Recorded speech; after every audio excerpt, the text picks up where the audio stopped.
27 নম্বর অধ্যায় বলছেন বাবুল খুতবাতে কায়মান, এই অধ্যায় হচ্ছে দাঁড়িয়ে খুতবা দেওয়া। তাহলে ইমাম বুখারী রাহিমাহুল্লাহ কি বলতে চাইছেন, যে দাঁড়িয়ে খুতবা দিতে হবে, দাঁড়িয়ে খুতবা দিতে হবে। দাঁড়িয়ে খুতবা দেওয়া ফরজ শর্ত না সুন্নাত, এই দুটো মত রয়েছে। হাদিস আমরা একটু দেখে নিই আর তারপরে ইনশাআল্লাহ তাআলা মাসলা আলোচনা করছি। ওয়াকালা আনাস রাদিয়াল্লাহু তাআলা বলছেন বাইনান নবী সাল্লাল্লাহু আলাইহি ওয়াসাল্লাম ইয়াখতুবু কায়মান, এক সময় নবী সাল্লাল্লাহু আলাইহি ওয়াসাল্লাম দাঁড়িয়ে খুতবা দিচ্ছিলেন আর তারপরে এই ঘটনা ঘটেছে। মানে হাদিসটা সংক্ষেপ করে দেওয়া আছে, মানে নবী সাল্লাল্লাহু আলাইহি ওয়াসাল্লাম তাহলে কি করতেন, দাঁড়িয়ে খুতবা। কখনো নবী সাল্লাল্লাহু আলাইহি ওয়াসাল্লাম বসে খুতবা দেননি, বসে সালাত পড়িয়েছেন, ইমামতি করেছেন, বসে ইমামতি করেছেন, কিন্তু বসে কিন্তু খুতবা নবী সাল্লাল্লাহু আলাইহি ওয়াসাল্লাম দেননি। জুমার খুতবা দেননি। আলোচনা এমনি বসে করেছেন, নিচে বসেও করেছেন, মেম্বার বসেও করেছেন। 920 নম্বর হাদিস বর্ণনা করছেন আব্দুল্লাহ বিন উমর রাদিয়াল্লাহু তাআলা আনহু বলছেন কানান নবী ইয়াখতুবু কায়মান, নবী সাল্লাল্লাহু আলাইহি ওয়াসাল্লাম দাঁড়িয়ে খুতবা দিতেন। কানা ইয়াখতুবু, মোজারের ওপর যখন কানা আসে, আরবি গ্রামার কে বলতে পারে? ইয়াখতুবু খাতাবা ইয়াখতুবু মোজারের সিগা, আর তারপর যখন কানা আসবে তখন কি অর্থ দেয়? হ্যাঁ, ইস্তেমরার, কন্টিনিউয়াস যেটাকে বলা হয়, হ্যাঁ কন্টিনিউয়াস টেন্স যেটাকে বলা হয়, এই স্থায়ী। মানে নবী সাল্লাল্লাহু আলাইহি ওয়াসাল্লামের অভ্যাস ছিল চিরাচরিত কি দাঁড়িয়ে খুতবা দেয়, একবার দুইবার না। আর মাজির ওপর যদি কানা খাতাবা মানে খুতবা দিয়েছেন, মাজি বাইদ হইতো তখন। জি, তো কানা ইয়াখতুবু, নবী সাল্লাল্লাহু আলাইহি ওয়াসাল্লামের আমল ছিল কি দাঁড়িয়ে খুতবা দেওয়া। সুম্মা ইয়াকউদু, তারপরে মাঝখানে বসতেন। সুম্মা ইয়াকুমু, তারপরে দাঁড়াতেন, দ্বিতীয় খুতবা দিতেন। কামা তাফআলুনাল আন, যেমন তোমরা আজকাল করছো। তাহলে জুমার খুতবা দুটো হবে এবং এটি সুন্নাত। আর খুতবা দাঁড়িয়ে দিতে হবে, এটি অধিকাংশ আইম্মায়ে কেরামদের কাছে শর্ত মানে ফরজ, শর্ত ফরজ, রুকুনও ফরজ, ওয়াজিবও ফরজ, এসবগুলি কিন্তু ফরজ যে কোনো ইবাদত বন্দেগীর। যেমন নামাজের বেশ কিছু শর্ত রয়েছে, ফরজ না? নামাজের একটি শর্ত হচ্ছে তাহারাত, পবিত্রতা, উজু থাকতে হবে। উজু ফরজ নয়? ফরজ না, নামাজ হবে না। কেবলামুখী হওয়া, কেবলামুখী ছাড়া নামাজ হবে? দাঁড়াতে পারলে ফরজ নামাজ অবশ্যই দাঁড়িয়ে পড়তে হবে। তাহলে বসে একটা সুস্থ মানুষ বসে যদি ফরজ পড়ে হবে না, সুন্নত হবে কিন্তু অর্ধেক নাকি পাবে। এইগুলো হচ্ছে শর্ত, আর শর্তগুলো ফরজ। আর আরকান যেমন তাকবীর তাহরিমা রুকুন, সেজদা রুকুন, রুকু রুকুন ফরজ। ওয়াজিব প্রথম তাশাহুদ, সেটাও ফরজ। ওয়াজিব আর ফরজ একই জিনিস অধিকাংশ আইম্মায়ে কেরামদের নিকটে। শুধু ইমাম আবু হানিফা রাহিমাহুল্লাহ ওয়াজিব আর ফরজে তাদের ফিকহের ভাষায় পার্থক্য রয়েছে, গুরুত্বের দিক থেকে দুটোই গুরুত্বপূর্ণ, কিন্তু শুধু তাদের পরিভাষার পার্থক্য রয়েছে। এখন এই মাসলা নিয়ে আলোচনা করি, আমি নোট করে এই জন্য নিয়েছি যেহেতু ফিকহি মাসলা গুরুত্বপূর্ণ আর হাদিসে অনেক কথাই নেই। উলামা ইকরামদের ইখতিলাফ রয়েছে কি সম্পর্কে? ফি হুকমে কিয়ামিল খাতিবে ফি খুতবাতি জুমা, জুমার খুতবায় খতিবের দাঁড়ানো সম্পর্কে। দাঁড়া ফরজ কি ফরজ নয়? বলছেন যে প্রথম মত হচ্ছে আল কাউলুল আউয়াল আন্না কিয়ামাল খাতিবে হালাল খুতবাতে শারতুন মাল কুদরাতি আলাইহি, যদি সক্ষম হয়, অক্ষম নয়। ধরেন আপনাদের খতিব যে নির্ধারিত খতিব আছে আর তিনি ছাড়া তার বিকল্প এরকম কোনো যোগ্য নেই, তিনি আপনার মসজিদের খতিব আর হঠাৎ করে অসুস্থ হয়ে গেছে, দাঁড়িয়ে খুতবা দিতে পারছেন না, তখন ছাড় আছে শুধু। এই জন্য বলছেন সক্ষম হলে। সক্ষম যদি হয় তাহলে খুতবা জুমার দাঁড়িয়ে দেওয়া হচ্ছে শর্ত। ওয়া মাযহাবু শাফি, এটি হচ্ছে শাফি মযহাব। ওয়া কাউলুল আকসার, অধিকাংশ মালিকীদের মযহাব। এবং এই মতটি হচ্ছে ইমাম কুরতুবী রাহিমাহুল্লাহ। ওয়াহিয়া রিওয়া আনিল ইমাম আহমদ, এটি হচ্ছে ইমাম আহমদ রাহিমাহুল্লাহর একটি বর্ণনা।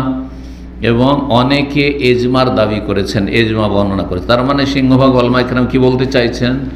যেই খতিব সক্ষম তাকে জুমা আর খুতবা দিতে হবে দাঁড়িয়ে। যদি 15-20 মিনিট দাঁড়িয়ে থাকতে পারে যথেষ্ট, 10 মিনিট যথেষ্ট। এই নয় যে 40 মিনিট থেকে 1 ঘন্টা। এই যে বাংলায় আজকাল খুতবা শুরু করেছে কিছু লোকেরা, আর খুতবার নামে ভাষণ শুরু হয়েছে, আর এমন কোনো গুরুত্বপূর্ণ কথা হয়তো বিষয় ভিত্তিক বলছে না, এই দিক সেদিক করে শুধু মানে 40 মিনিট থেকে 1 ঘন্টা কাটাইতে হয়। এগুলো অনেক বাড়াবাড়ি হয়ে যাচ্ছে। এত লম্বা খুতবা, হারমানি শরীফ এত লম্বা, আধা ঘন্টার বেশি খুতবা হয়নি।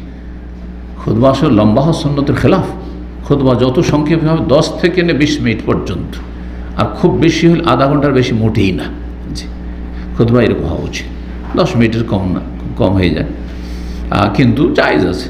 যদি খুতবার যেগুলো গুরুত্বপূর্ণ পয়েন্ট সেগুলো ঠিক থাকে তাহলে জায়েজ আছে তারও কম করানোর প্রয়োজনে। কিন্তু 10 থেকে 15 মিনিট 20 মিনিট, দেখেন 15 মিনিট 20 মিনিট যতই গরমের সময় হোক কষ্ট লাগবে না, কিন্তু গরমের সময় বাইরে লোকেরা আছে আর এদিকে লম্বা লেকচার ঝাড়ছেন আপনি খুতবার নামে, চলবে, খেয়াল রাখতে হবে। তো এ হচ্ছে উলামা কেরামের মত। দলিলে সহিহ মুসলিমের 1427 নম্বর হাদিস একটি শোনেন।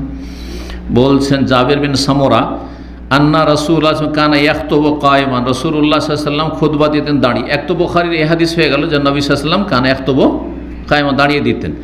এই হাদিস রয়েছে সহিহ মুসলিমের জাবের বিন সামরা থেকে, এটি ছিল ইবনে ওমর থেকে। দাঁড়িয়ে খুতবা দিতেন, সুম্মা ইয়াজলিসু, তারপরে বসতেন, সুম্মা ইয়াকুমু, তারপরে দাঁড়াতেন, ফায়াখতুবু কায়মান, তারপরে দ্বিতীয় খুতবাও দাঁড়িয়ে দিতেন। জাবের বলছেন, জাবের বিন সামরা বলছেন, ফামান নাব্বাকা, তোমাকে কেউ যদি এসে বলে আন্নাহু কানা ইয়াখতুবু জালিসান, যে নবী সাল্লাল্লাহু আলাইহি ওয়াসাল্লাম কখনো বসে জুমার খুতবা দিয়েছেন, ফাকাদ কাযাবা, তাহলে সেই ব্যক্তি মিথ্যা কথা বলল। ফাকাদ কাযাবা, ফাকাদ ওয়াল্লাহি সাল্লাইতু মাহু আকসারা মিন আলফি সালাতিন, নবী সাল্লাল্লাহু আলাইহি ওয়াসাল্লামের সাথে আমি 2000-এর বেশি বার সালাত আদায় করেছি। 2000, তাহলে সাহাবীরা মনে রাখার চেষ্টা করছে কত দিন আর কত বছর আমি নবী সাল্লাল্লাহু আলাইহি ওয়াসাল্লামের ইক্তেদায় নামাজ পড়েছি। 2000 বেশি, তার মানে আমি একবার দুইবার গেছি, ব্যাস এটা মনে ভাবিও না, আমি এতগুলি নামাজ সালাত আদায় করেছি নবী সাল্লাল্লাহু আলাইহি ওয়াসাল্লামের পেছনে। কে বলছেন? জাবের বিন সামরা রাদিয়াল্লাহু তাআলা বলছেন, প্রখ্যাত সাহাবী। জি। কাব বিন উজরা বলছেন আন্নাহু দাখালা, তিনি প্রবেশ করলেন মসজিদে। কাব বিন উজরা সাহাবী। ও আব্দুর রহমান ইবনে উম্মুল হাকাম ইয়াখতুকাদ, আব্দুর রহমান বিন উম্মুল হাকাম তিনি বসে বসে জুমার খুতবা দিচ্ছেন। ফাকাল, তখন বল উনজুর ইলা হাজাল খাবিস, দেখো এই খবিসকে। খবিস বলেছেন কারণ সুন্নতের খেলাফ কাজ করছে, রাসূলের আদর্শের খেলাফ কাজ করছে। ইয়াখতুবু কায়দা, বসে বসে খুতবা দিচ্ছে, অসত সুস্থ মানুষ। ওমে আমলে এরকম কিছু লোকে শুরু করেছিল, তা বসে খুতবা দিচ্ছে।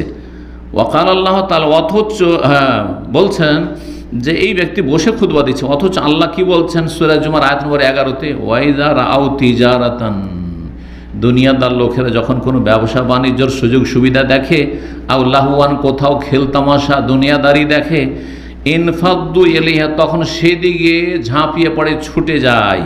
ওয়া তারাকুকা কায়মা, আর আপনাকে দাঁড়ানো অবস্থায় ছেড়ে দিয়ে চলে যায়।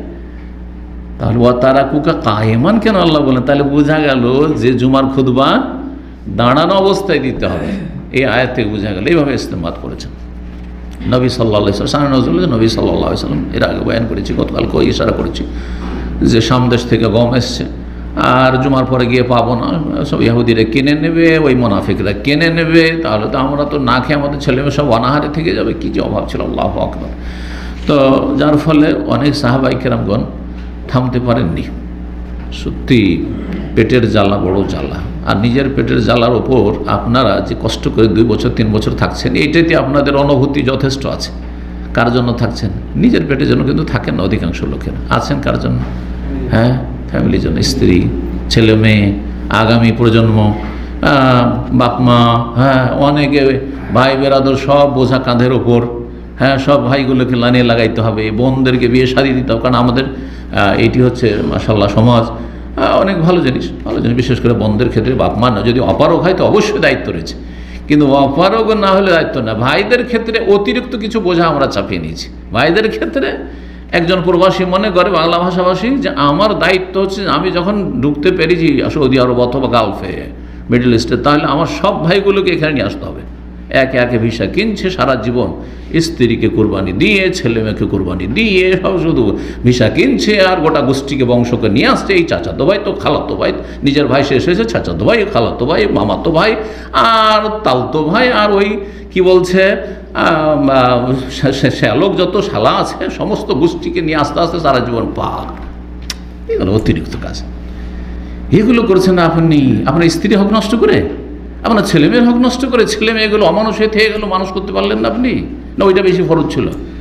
চিন্তা করার বিষয় রয়েছে। আপনার দায়িত্ব নেই আপনার ভাইদেরকে এভাবে লাইনে লাগানো, আপনার দায়িত্ব হচ্ছে আপনার ছেলেগুলোকে মুসলমান বানানো, নামাজি বানানো, এবং তাদেরকে যদি আপনি আলেম বানাইতে পারতেন, কমপক্ষে আপনি দুনিয়ার শিক্ষিত কিন্তু নামাজি মুসলিম বানাইতে পারতেন, কাছে থাকলে সেটা সম্ভব হইত।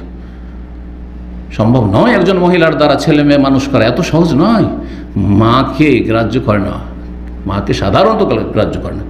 কয়জন মা আছে যে ছেলেরা ভয় করে, কিন্তু বাপকে অবশ্যই ভয় পায়। এজন্য এই বিষয়গুলি চিন্তা করতে হবে। আপনার দায়িত্ব এই নয় যে আমার ভাই বেরাদর সবকে সুখী করতে হবে।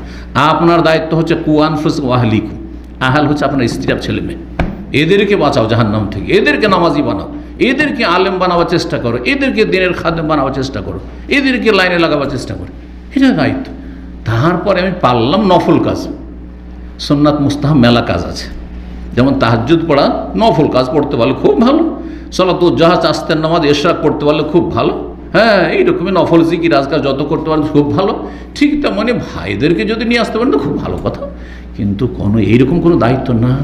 হ্যাঁ, যে লোকে কী বলবে, কিন্তু সামাজিকতা এগুলো আসলে সামাজিকতা আলাদা জিনিস।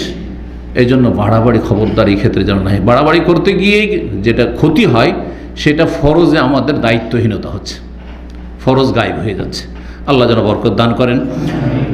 মানুষ নিজের পেটের জন্য থাকেন, ওই কথা বলছিলাম। সাহাবাই কেরাম ছেলে মেয়েদের অনাহারে থাকবে, ছেলে মেয়েরা ছুটে চলেছে, মাত্র 12 জন। হাদিসকে আসছে, সহিহ বুখারীতে রয়েছে। আজকে হয়তো সেখানে পৌঁছব না, কিন্তু হাদিসটি আসছে এই সহিহ বুখারীতে। মাত্র 12 জন নবী সামনে থেকে গেছে, ঈমান শক্ত। 12 জন, আশরে মুবাশশিরিন তো 10 জন। হ্যাঁ, তারা থেকে গেছে না, যাব না, ছেলে মেয়ে অনাহারে থাকেন, না খেয়ে মরে যায়, কিন্তু খুতবা শুনি যাব না, বায়ান না। ও তারাকুকা কায়মা, তোমাকে দাঁড়ানো অবস্থায় খুতবা চলছে আর সব ছেড়ে দিয়ে চলে গেছে। তেজারত পেয়েছে, তেজারত অর্থাৎ কেনাকাটার জন্য। আল্লাহ দেখেন কত সুন্দর ভাষায় একটু কি করেছে, তিরস্কার করেছে। আল্লাহর তিরস্কার, তো তিরস্কারটাও যেন খুব কড়া না হয়। ছেলে মেয়েদের তরবিয়তের ক্ষেত্রে অথবা স্ত্রীর ক্ষেত্রে অনেক সময় স্ত্রী ভুল করে, অথবা আপনার আন্ডারে যারা কাজ করছে, অনেক একে কর্মচারী, ফোরম্যান, সুপারভাইজার হয়ে রয়েছেন, অথবা সাথী সঙ্গী রুমমেট আছে, ভুল করে দিয়েছে, তিরস্কার হইল হালকা ভাষায়, মিষ্টি ভাষায়। মিষ্টি ভাষাও তিরস্কার করা যায়, জি। আর খুব কষ্টদায়ক ভাষাতেও করা যেতে পারে। আর কষ্টদায়ক ভাষা হইলে অস্ত্রের আঘাত চাইতে বেশি আঘাত হয়ে যায়। সুতরাং এই ক্ষেত্রে যেন খেয়াল থাকে। আল্লাহ এখানে তিরস্কার করেছেন, কিন্তু তারাকুকা, তারা তোমাকে দাঁড়ানো অবস্থায় ছেড়ে দিয়েছিল, এটি তিরস্কার। যে নবী সাল্লাল্লাহু দাঁড়িয়ে খুতবা দিচ্ছেন, তোমরা চলে গেছো, এটা কেমন কথা? কিন্তু আল্লাহ মাফ করেছেন, যেহেতু তারা তাদের ওজন আল্লাহ জানছেন। জি, এই ছিল হাদিস সহিহ মুসলিমের। জি, দ্বিতীয় মত হচ্ছে যে ইউসান্নু আইয়ুখতাবা কায়মান, দাঁড়িয়ে খুতবা দেওয়া সুন্নাত। দাঁড়িয়ে খুতবা দেওয়া ফরজ, শর্ত নয়, সুন্নাত। ওহ মাযহাবুল হানাফিয়া, এটি হচ্ছে হানাফি মযহাব। তো হানাফি মযহাবে সুন্নাত। হাম্বলীদের দুটি মত রয়েছে, একটি মত এটিও, আর একটি মত হচ্ছে মালিকিদের, কৌলুল মালিকি। তাহলে 50-50, অর্ধেক মালিকি, অর্ধেক হাম্বলী আর হানাফি মযহাব। হ্যাঁ, তো এই যারা সুন্নত বলেছেন, আল্লামা ইবনে উসাইমিন রাহমাতুল্লাহ আলাইহি সুন্নত মতটিকেই প্রাধান্য দিয়েছেন, পছন্দ করেছেন। জি, তারা বলছেন যে নবী সাল্লাল্লাহু আলাইহি ওয়াসাল্লাম দাঁড়িয়ে দিয়েছেন, কিন্তু এমন কোনো হাদিস, তাদের যুক্তিটা হলো নেই যে না দাঁড়ানো ছাড়া খুতবা হবে না, এইরকম হাদিস নেই, যার ফলে আমরা সুন্নত বলবো। দৃষ্টিভঙ্গির পার্থক্য, বুঝার পার্থক্য। আর যারা বলছেন যে ফরজ শর্ত, তারা বলছেন যে নবী সাল্লাল্লাহু আলাইহি ওয়াসাল্লাম আজীবন দাঁড়িয়ে খুতবা দিয়েছেন, একদিনও বসে দেননি, তাহলে কি করে সুন্নত বলবেন না? তো এই ক্ষেত্রে সতর্কতা অবলম্বন করা উচিত।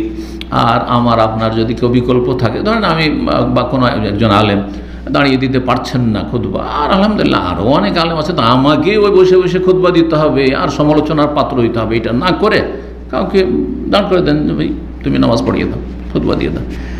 আল্লাহ তৌফিক দান করুন। জি, তো এই ছিল মাসলা। কি মাসলা বললাম? হ্যাঁ, খুতবা দাঁড়িয়ে দেওয়ার হুকুম।